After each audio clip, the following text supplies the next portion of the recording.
Oke, baik. Ya, kita mulai. Hari ini kita membicarakan tentang mediasi advokasi gitu ya, di blog kedokteran industri atau kesehatan industri dan lingkungan kali ini gitu ya. Jadi saya ulangi lagi, mediasi advokasi ini merupakan kompetensi yang memang dimiliki ya, harusnya dimiliki oleh adik-adik nantinya kalau menjadi seorang dokter. Selain menguasai kedokteran, ilmu kedokteran pada umumnya, mediasi ini penting adik-adik kuasai, khususnya biasanya kalau ada konflik gitu ya. Jadi konflik itu bisa antar sejawat atau yang paling sering itu adalah antara pasien dan dokternya, gitu ya. Nah kemudian, di sini. Jadi di sini kemampuan apa gitu yang harus kita miliki? Yang satu, kemampuan yang harus dikuasai ya oleh seorang dokter yang melakukan pelayanan dengan pendekatan dokter keluarga sebenarnya. Jadi kenapa sebagai seorang dokter keluarga? Karena seorang dokter keluarga ini dia sudah paham gitu ya, seluk-beluk atau latar belakang keluarga pasien-pasiennya, kemudian sudah terbiasa melakukan tata laksana secara komprehensif gitu ya. Jadi mulai dari memberikan penyuluhan terutama dengan sakitnya pasien, kemudian pencegahan apa yang bisa dilakukan, dan yang ketiga itu terapi kuratifnya. Kemudian membantu penyelesaian ketidakpuasan pasien pada dokter terhadap pelayanan kesehatan, sehingga dokter keluarga karena sudah terbiasa gitu ya melakukan tata laksana secara komprehensif, dokter ini tahu bahwa pasien-pasien mana atau bagaimana sikap kita sebagai seorang dokter dalam melakukan komunikasi yang baik pada pasiennya, sehingga mereka mempunyai keahlian yang mumpuni gitu ya di bidang mediasi biasanya gitu. Nah di sini mediasi itu adalah per definisi adalah suatu penyelesaian konflik ya, dengan menengahi ya, memberikan suatu pola penyelesaian secara berimbang. Jadi istilahnya di sini adalah sebenarnya adalah win-win solution. Kemudian proses negosiasi pemecahan konflik di mana pihak penengah tidak memihak gitu ya, mampu bekerjasama dengan kedua pihak untuk dapat menyelesaikan konflik. Jadi di sini sebagai seorang dokter kita dituntut untuk tidak berat sebelah. Yang satu sisi pasien, yang satu adalah sejawat kita. Itu kita dituntut untuk mengerti, tahu sampai sejauh mana porsi kita untuk melakukan mediasi kepada pasien dan juga kepada sejawat yang sedang berkonflik. Nah, tujuan mediasi ini apa? Jadi tujuannya adalah untuk kesepakatan ini. Kesepakatan yang dapat diterima dan dan mampu laksana, gitu ya, dan mampu laksana oleh baik pihak pasien yang merasa dirugikan ataupun dari pihak dokter yang dituntut oleh pasien. Tentunya mediasi ini sebelum masuk ke ranah hukum, masuk ke pengadilan gitu. Jadi istilahnya diselesaikan secara kekeluargaan tetapi belum melibatkan pihak berwajib, biasanya itu. Mediasi itu maksudnya. Dia mempersiapkan pihak yang mengalami konflik untuk menerima konsekuensi. Jadi karena tujuannya adalah mencapai kesepakatan, maka dari proses mediasi ini diharapkan pihak gitu ya, yang merasa dirugikan atau pihak yang menuntut itu melaksanakan kesepakatan dari negosiasi tadi. Walaupun mungkin ada beberapa poin yang tidak disetujui, tapi karena itu adalah sebuah kesepakatan, maka harus kemudian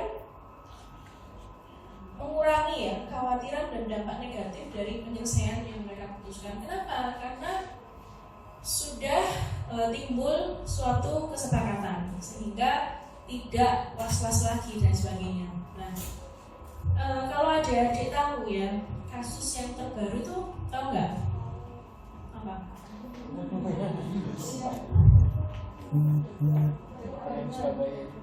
Oh, itu kalau itu bukan proses mediasi, itu murni kriminal. Kalau kayak gini ini biasanya apa nih? Baru aja kasusnya. Ya. Jadi bayi tertukar. Kayak cerita sinetron ya. Ternyata cerita sinetron itu ada beneran ya. Jadi kita tidak tahu ya, kita tidak mengikuti dari awal, tetapi dari rangkuman gitu ya, rangkuman peristiwa itu diberitahukan bahwa si ibu itu sudah tahu atau merasa bahwa anaknya tertukar karena ada beberapa bukti, salah satunya adalah gelang, kemudian baju itu berbeda. Kemudian di sini yang menjadi miss itu adalah sebenarnya saat dia datang ke rumah sakit menuntut kebenaran atau kejelasan. Katanya kesannya pihak rumah sakit ini terkesan menutup-nutupi. Nah, gitu ya. Nah, jadi sebenarnya di sini kalau adik-adik tahu ada mungkin miskomunikasi di sana. Kita tidak tahu apakah benar dari pihak rumah sakit itu terkesan menutupi karena takut bersalah gitu ya. Katanya kan juga mendatangi pihak keluarga yang satunya untuk meyakinkan bahwa bayinya tidak tertukar. Kan ada kata-kata seperti itu juga. Nah, di sini mungkin gitu ya, faktor komunikasi yang penting ya di mediasi itu. Jadi jangan sampai apa yang kita sampaikan, karena ini adalah kasus sensitif gitu ya. Pasien itu merasa penangkapan mereka tuh berbeda dengan yang akan kita sampaikan. Jadi ada satu poin penting ya di masalah mediasi ini sebenarnya adalah dari proses komunikasi. Kita harus mencapai kata sepakat. Di sini yang dimaksudkan kata sepakat itu adalah sebenarnya pihak pertama dan pihak kedua itu sama-sama memahami pesan yang disampaikan, gitu ya. Nah, mungkin di saat mediasi kan kita nggak tahu ya, itu ada miskomunikasi di sana. Jadi kesannya sehingga rumah sakit itu terkesan menutup-nutupi, misalnya seperti itu ya, dan menghalang-halangi mungkin untuk tes DNA dan sebagainya. Kita tidak tahu karena kita tidak melihat secara jelas ya kronologinya. Nah, disinilah peran dari seorang dokter atau adik-adik semuanya dalam hal kepiawaian untuk berkomunikasi dan menyampaikan pesan itu agar sama ya, apa yang kita sampaikan itu sama kepada orang lain. Nah, di sini perannya apa saja sebagai seorang mediator? Jadi dia mempersiapkan dan membuat suatu pertemuan. Jadi yang punya ide, yang planning, menyusun nanti pertemuan itu apa saja yang dibicarakan itu mediator. Ya adik, kalau jadi dokter itu tidak hanya datang mengobati pasien, tapi perannya juga jadi humas. Tahu humas ini? Hubungan masyarakat kan kayak gini. Jadi menghubungkan satu manusia dengan manusia yang lain. Nah, kemudian setelah kita membuat pertemuan, merumuskan ya, kesepakatan yang diambil, tentunya merumuskan kesepakatan ini kita sudah memberikan list-list gitu ya, tuntutan-tuntutannya apa. Jadi kayak kasusnya di kemarin itu kasus apa deh? Baik tertukar, kesepakatannya apa kemarin? Akan dilakukan nggak tahu deh, nggak ngikutin. Dan tes apa lagi? DNA, kemudian koordinasi dalam hal membuka identitas gitu ya, membuka identitas dari orang tua yang dicurigai bayinya sudah tertukar, gitu kan?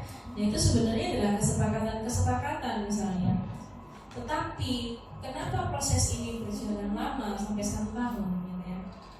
Nah, itu yang kita miss di sini. Nah, Anda sebagai seorang dokter harus juga bersiap bahwa proses mediasi itu nggak hanya berlangsung, tidak hanya terlaksana selama 1 minggu, 2 minggu selesai udah.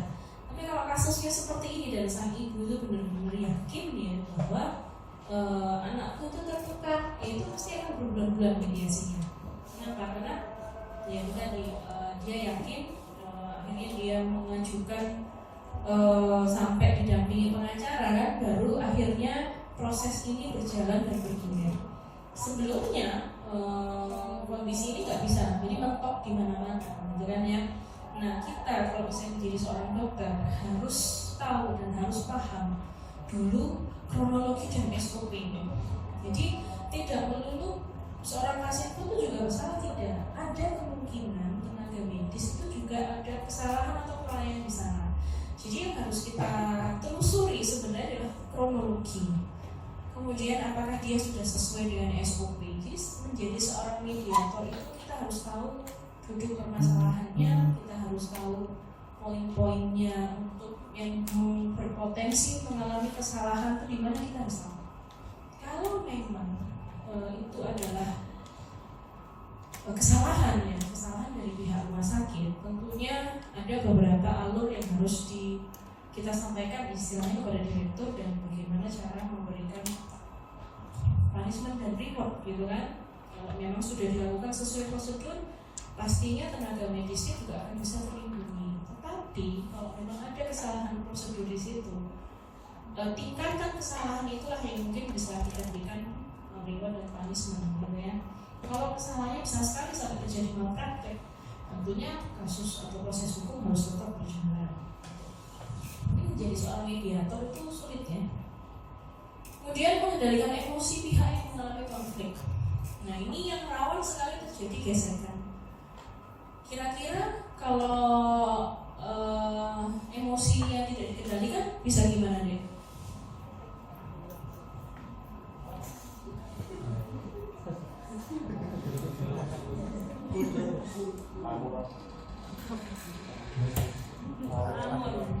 Adikmu ini namun tapi di depan ya, jadi ketahuan.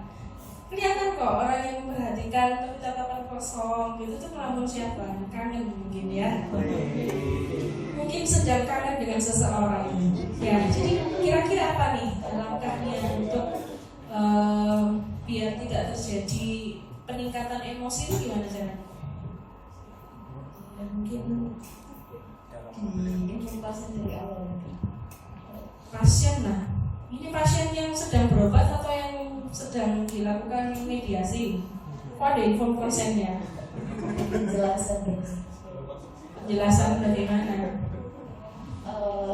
Kalau misal ini harus kayak dimulai dari apa gitu, kayak harus dengan kepala dingin mengatasinya ini. Salah satunya ya kita memberikan role dulu. Jadi peraturan di sini adalah dilarang meningkatkan emosi. Kalau meningkatkan emosi, sidang mediasi atau proses mediasi kita hentikan, kita lanjutkan beberapa hari dan sebagainya. Nah, kalau kasusnya itu berat biasanya gitu. Ada yang bahkan sampai tenaga medisnya dipukuli oleh keluarga pasien, itu sering ya sekarang terjadi, itu sering. Nah, itu juga harus dihindari. Kemudian membantu pihak mengalami konflik untuk menyadari, menerima, dan muncul yang meyakinkan bahwa masalah terjadi yang bisa diselesaikan. Jadi kalau kasus yang kemarin bayi tertukar sebenarnya bisa diselesaikan ya. Kalau sebenarnya pihak rumah sakit itu juga kooperatif. Jadi tidak menutupi, kemudian memberikan kerjasama yang baik, melakukan kerjasama yang baik. Saya rasa nggak sampai yang berlarut-larut gitu ya. Nah, itu memang harus kita ketahui ya, kita ketahui dengan baik. Namun lagi deh, enggak, yes. Ngantuk cuci muka dulu. Jam-jam rawan memang ini ya. Oke. Kemudian membantu menganalisis pemecahan masalah yang dihadapi. Jadi tujuannya di sini adalah pemecahan masalah, apa yang bisa dilakukan, apa yang bisa diterima oleh pasien sebelum kasus ini naik ke jalur hukum. Jadi diusahakan kalau misalnya terjadi gesekan-gesekan gitu ya, antara pasien dan dokternya atau pasien dan tenaga medisnya, kalau kalau memang ini bisa dimediasi sebelum masuk ke peradilan, khususnya kalau memang bukan masalah kesengajaan, gitu ya, diharapkan bisa terselesaikan hanya dengan proses mediasi aja. Karena apa? Takutnya kalau tidak bisa pasti naik ya, dan kasusnya itu pasti akan lama juga kalau masuk ke pengadilan. Itu memang ada proses mediasi di sini. Nah, ini tahapannya apa? Jadi sepakat dulu untuk menempuh. Jadi pastinya kedua belah pihak harus punya kesepakatan untuk menempuh proses mediasi. Kemudian memahami masalah, duduk perkaranya di mana, tapi juga harus legowo ya, melihat perkaranya itu di mana. Biasanya memahami proses-proses permasalahan itu dengan proses yang dinamakan kronologi. Jadi kronologinya gimana? Jadi kita cocokkan. Kenapa? Karena ada kasus ya, kita kan nggak tahu ya kondisi pasiennya gimana, pasiennya seperti apa, gitu ya. Dan ini dialami oleh kakak tingkat saya sendiri. Tapi untungnya ternyata yang salah adalah ibunya. Jadi datang di IGD, ini salah satu contoh aja. Jadi datang di IGD, kemudian anaknya itu panas, kondisinya baik dan sehat, gitu ya. Kemudian setelah diperiksa, namanya kondisi IGD ya.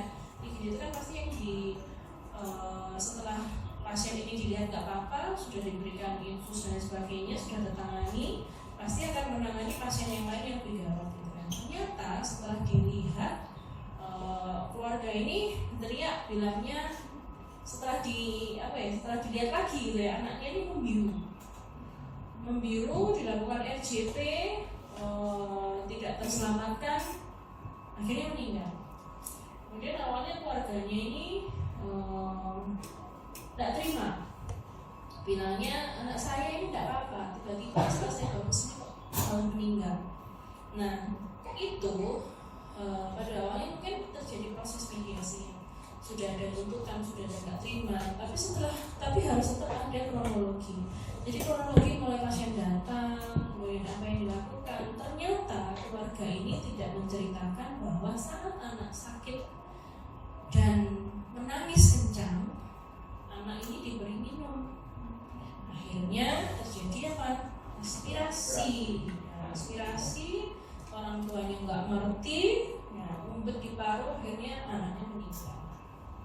Itu yang terkadang orang tua itu nggak menyadari, gitu ya, tidak menyadari bahwa ternyata apa yang dia lakukan itu akan membahayakan anak, ya. Jadi dokternya tadi itu sudah merasa bersalah gitu mungkin ya, tapi ternyata dan dia yakin bahwa anak yang dia tinggalkan itu dalam kondisi baik, tapi kenapa tiba-tiba kok membiru, gitu ya. Jadi ada beberapa kronologi yang memang tidak diceritakan oleh orang tua. Nah, itu harus hati-hati. Makanya kenapa saat terjadi gesekan atau konflik seperti ini, kronologi itu harus ditulis dengan jelas. Di mana? Di dalam rekam medis.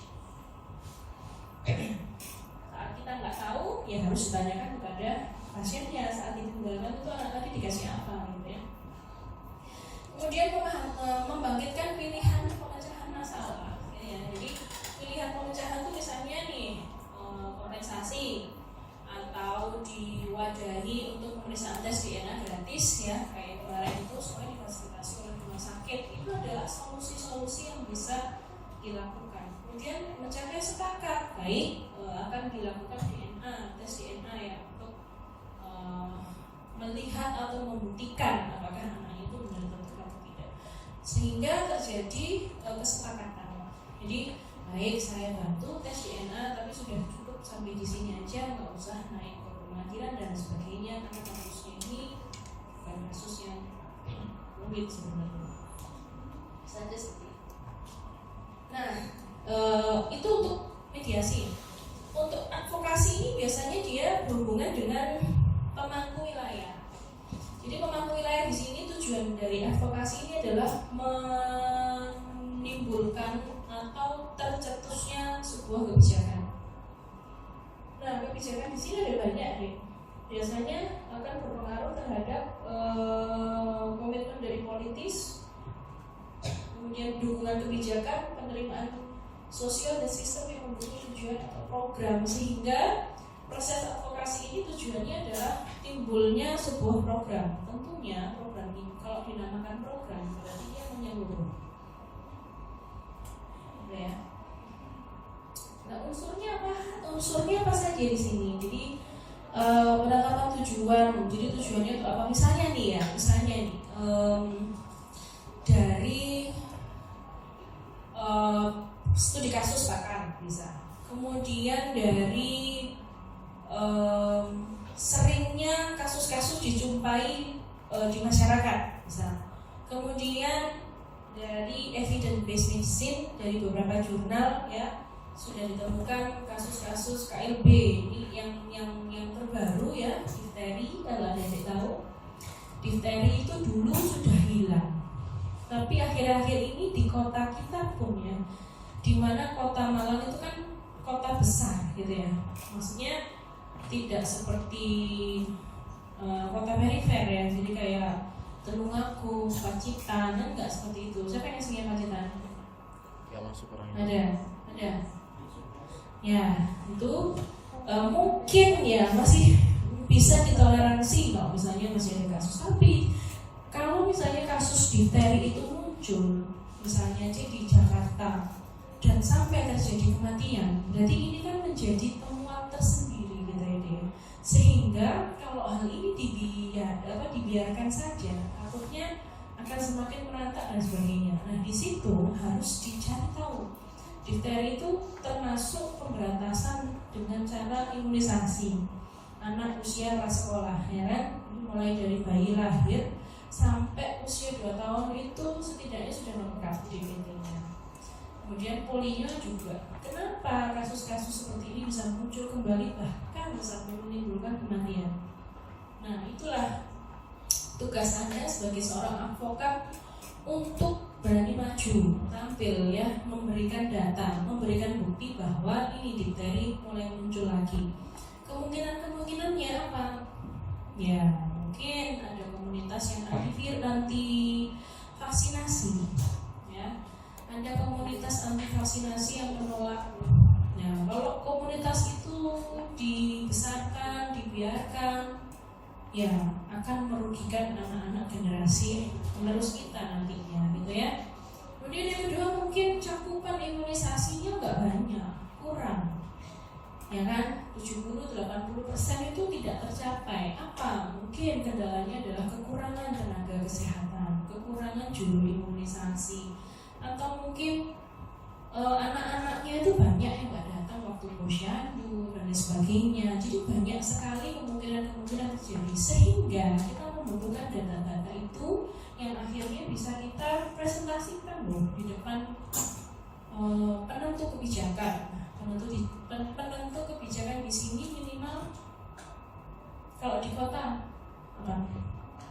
Di kota ya, karena kita sifatnya adalah daerah otonomi, gitu ya. Beda dengan dulu yang terpusat ya, di mana kesehatan itu kalau misalnya dia terpusat akan bisa terlaksana dengan baik. Jadi kalau di atas sudah bilang pekan imunisasi semuanya ada, tapi sebenarnya pun bias itu juga masih ada, gitu ya. Tetapi kan cakupannya tergantung wilayah, ya.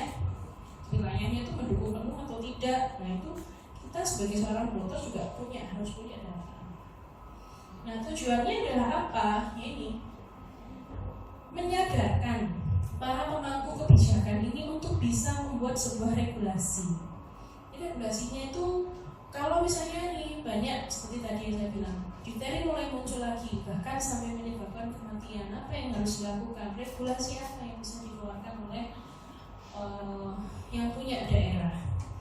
Misalnya nih, bias nggak hanya pagi, sore juga dilayani, gitu ya, salah satunya. Kenapa? Karena terkadang nggak ada yang nganter anaknya untuk datang melakukan imunisasi karena kedua orang tua bekerja, pulangnya sore dan sebagainya. Itu adalah salah satu terobosan atau kebijakan yang kita sebagai seorang dokter tidak bisa melakukan itu kan. Jadi kita memberikan saran, memberikan masukan. Kemudian Nah, kiatnya gimana? Ya adik-adik harus pengetahuannya banyak, jelas, jelas ini ada diteri, kasus diteri dan benar, tidak mengada-ngada seperti dokter yang praktek gimana? Di rumah sakit apa itu? RSCM. Ya mana? Surabaya. Padahal dia sudah punya track record, tahu ya? Dia punya track record banyak loh dia tuh. Dan kenapa selalu pilihannya adalah bekerja di fasilitas kesehatan? Kalau kita lihat track recordnya itu mulai dari Kalimantan ya, jadi di puskesmas, kemudian di klinik. Nah itu nggak benar, orangnya tuh nggak benar. Mungkin dia terobsesi menjadi seorang dokter ya. Kemudian konkret, jadi konkret itu ada datanya memang. Berapa persen kenaikan anak-anak yang mengalami difteri? Ada. Kemudian ringkas, lengkap, meyakinkan. Jadi kalau saya cerita begini, yakin nggak kalau saya benar? Kenapa? Soalnya dosen. Jadi kalau dosen itu pasti benar gitu. Pasti benar gitu. Kenapa Anda yakin dengan cerita saya? Kenapa deh?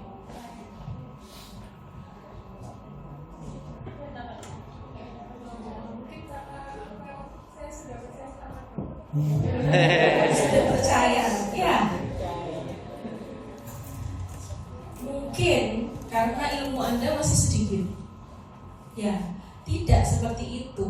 Jadi saya berdiri di sini itu, saya yakin nggak ya saya benar? Yakin. Kenapa? Karena saya baca terlebih dahulu.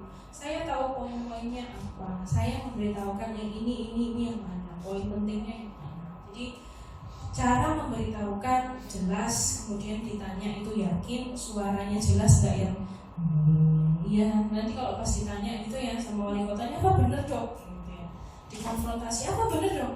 Nah, iya Pak Wali, kemungkinan begitu. Masa begitu? Pasti kan orang tidak akan percaya saat kita menjawab pun juga nggak tegas juga, gitu ya. Terus apa iya dok ada pasien difteri sampai meninggal? Katanya iya itu Pak Wali, masa gitu? Tidak. Jadi kita memberitahukannya kan pasti iya. Di mana, wilayahnya siapa, berapa orang yang sakit, nah, sampai sedetail itu. Karena semuanya berdasarkan data. Ya, kemudian hati-hati dan sopan, terus kemudian berani, gitu ya. Berani kamu ngomongin ke wali kotanya, nggak berani, ya jangan jadi mediator dan advokator. Nah ini manfaatnya apa? Akan timbul sebuah kebijakan yang baik atau yang baru pada sistem kesehatan. Tujuannya adalah untuk menuju masyarakat sehat, ya. Karena di negara kita ini negara tropis, pastinya kuman-kuman dan virus tumbuh subur. Masa kita mau bertahun-tahun beragunan atau berjibaku dengan penyakit-penyakit infeksi terus gitu ya. Jadi akan timbul kebijakan sehingga strategi yang baik untuk peningkatan kualitas masyarakat tentunya. Tujuannya adalah. Nah, sudah selesai. Dari sini ada yang mau ditanyakan nggak? Ada yang mau menyimpulkan?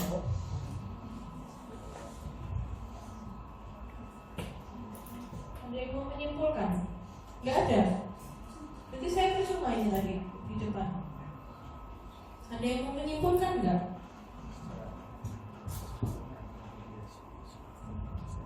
Apa kesimpulannya deh? Kamu yang belakang sendiri. Pakai kacamata, baju coklat, bukan coklat kotak-kotak, yang coklat polos. Kesimpulannya apa? Apa namamu deh? Alvin. Alvin the Cikman bukan? Tahu ya? Tahu ya. Itu dari zaman saya kecil sampai saya dewasa sekarang, Alvinnya masih sebesar itu. Kalau Alvin yang ini enggak kan? Ayo Alvin. Apa kesimpulannya?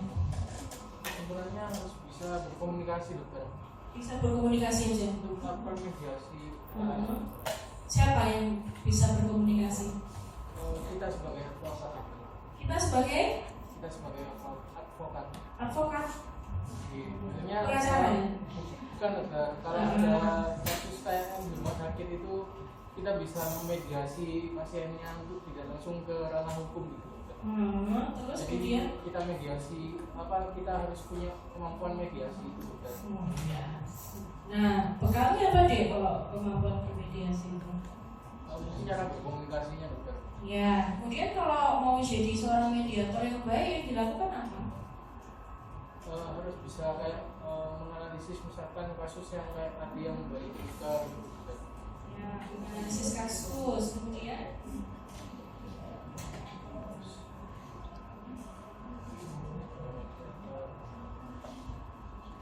komunikasi yang baik. komunikasi yang baik lagi, muter. Menganalisis, komunikasi yang baik lagi, nanti analisis lagi. Mungkin cara pengambilan keputusan dokter. Berarti yang mengambil keputusan mediatornya. Kayak menyarankan untuk mediasi dulu biar enggak langsung ke ranah hukum. Nah, untuk itu apa yang harus dilakukan?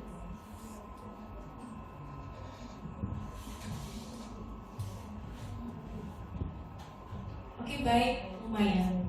Oke. Ada yang mau menyimpulkan lagi? Sayap kiri, sayap kiri saya.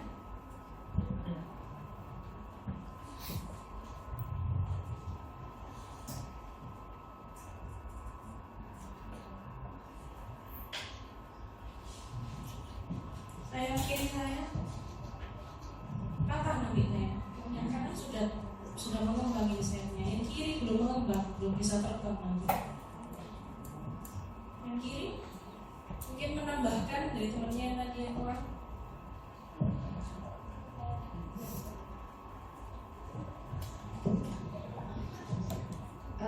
Untuk dari mediasi advokasi sendiri, jadi sepengetahuan saya untuk mediasi sendiri itu penting untuk seorang dokter karena masalah-masalah di lapangan nantinya kita akan menemukan berbagai masalah yang harus kita hadapi dan tentunya berhubungan dengan mediasi. Jadi untuk mediasi sendiri faktor utamanya atau hal yang penting adalah cara komunikasi agar tidak terjadi miskomunikasi dan lain-lain hal. Dan untuk tahapan-tahapannya mungkin pertama kita harus bertemu dengan membuat kesepakatan terlebih dahulu ke kedua belah pihak. Jadi kita pertemukan, lalu jangan lupa untuk mengetahui duduk permasalahannya. Jadi tahu mana yang miss, mana yang benar, mana yang harus diluruskan pada pertemuan tersebut. Dan selanjutnya kita harus membuat kesepakatan, di mana kesepakatan ini juga harus dilakukan oleh disepakati oleh kedua belah pihak tentunya. Dan kesepakatan tersebut juga harus jelas apakah hal ini akan dilanjutkan ke pengadilan atau tidak. Lalu untuk advokasi sendiri mungkin dari hasil mediasi tersebut, jadi misalnya ada kasus-kasus yang mana yang perlu kita butuhkan untuk ada kontribusi dari pemerintah itu harus dilakukan, maka kita bisa melakukan advokasi sebagai advokat, sebagai dokter. Jadi kita menyiapkan segala-gala datanya dan kita bisa simpulkan kepada dan kita bisa presentasikan dengan baik, dengan berani dan yang sangat meyakinkan untuk pemangku masyarakat, pemangku kebijakan. Jadi harapannya kedepannya akan bisa menghasilkan masyarakat yang lebih bermanfaat dan bermutu. Terima kasih. Kita kasih aplaus dulu Nabila, Alvin dan Nabila. Ya, jadi raja dan ratu untuk sore ini adalah Alvin dan Nabila, ya. Ya, jadi memang saya membawa adik-adik sekalian untuk tidak hanya menjadi seorang dokter yang mengobati pasien, gitu ya, tetapi ada peran lain di sini, ya, peran lain di mana adik-adik dituntut untuk bisa berkehidupan bermasyarakat, memecahkan masalah di luar dari kemampuan adik sebagai seorang dokter nantinya. Kenapa? Karena dokter itu kan profesi, keluarnya pasti skillnya ya itu, kan? Kamu mau jadi dokter skillnya ya itu bukan sesuatu yang wah, gitu kan ya. Kenapa? Karena memang jadi dokter itu ya harus bisa seperti itu. Gitu. hal-hal yang kalian akan menjadi lebih punya pride tersendiri saat Anda memiliki keahlian di bidang tertentu, misalnya berkomunikasi seperti tadi, mediasi seperti tadi, itu memang harus cakap dalam kehidupan bermasyarakat, gitu ya. Ya, jadi itu mungkin sedikit ilmu yang bisa saya sharingkan pada adik-adik. Tentunya nanti kalau ujian, ya soalnya nggak jauh-jauh beda, tapi pastinya nggak akan mentok pada detail. Jadi silakan PPT-nya tuh adik-adik mau digambar, dikasih Hani Bani, mau dikasih Alvin Tujikman tadi, silahkan nggak apa-apa gitu ya. Itu hanya panduan saja. Pasti saya mengambil soalnya nggak seperti itu, tapi intinya semuanya ada di sana. Ya, biasanya saya aplikatif. Oke, ada yang mau tanya kan nggak? Ya.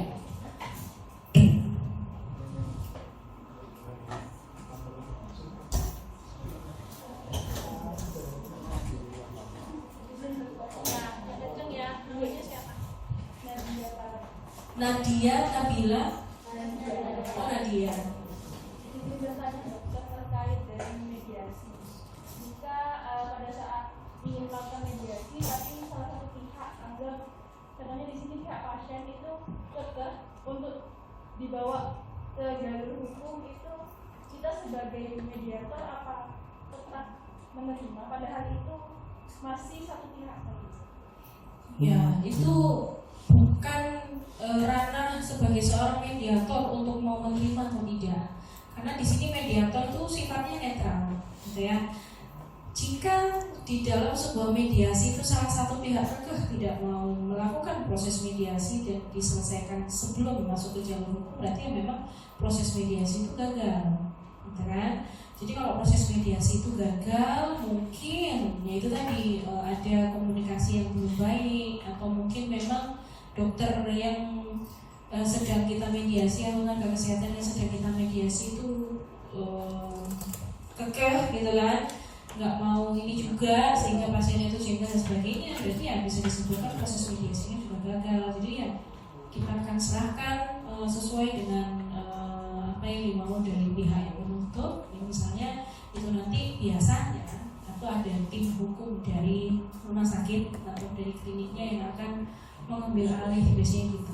Nah biasanya mediator ini mungkin akan nanti dimintain keterangan ya sejauh mana proses mediasi ini buntu, sampai mana salah satu pihak itu tidak mencapai kata sepakat gitu ya, sehingga nanti bisa menjadi modal dari tim hukumnya untuk maju di ranah hukumnya, maksudnya di pengadilan, mungkin di proses tuntutan ya, baik itu tuntutan secara pidana maupun perdana.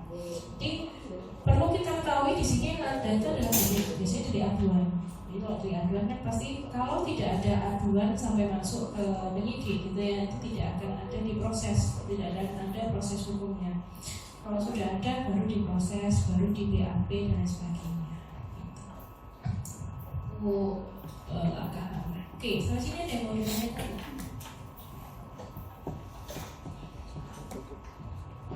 Sudah, tidak ada. Sudah mengantuk. Habis saya ada yang kuliah lagi. Sudah selesai ya.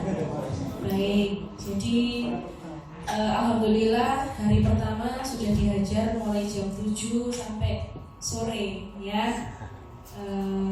Ini baru sepertiga saya bilang. Nanti kalau jadi dokter ini masih sepertiganya deh. Jadi dinikmati saja dan dijalani gitu ya. Oke baik, mungkin bisa kita akhiri. Ada kurang lebihnya mohon maaf. Assalamualaikum warahmatullahi wabarakatuh. Waalaikumsalam.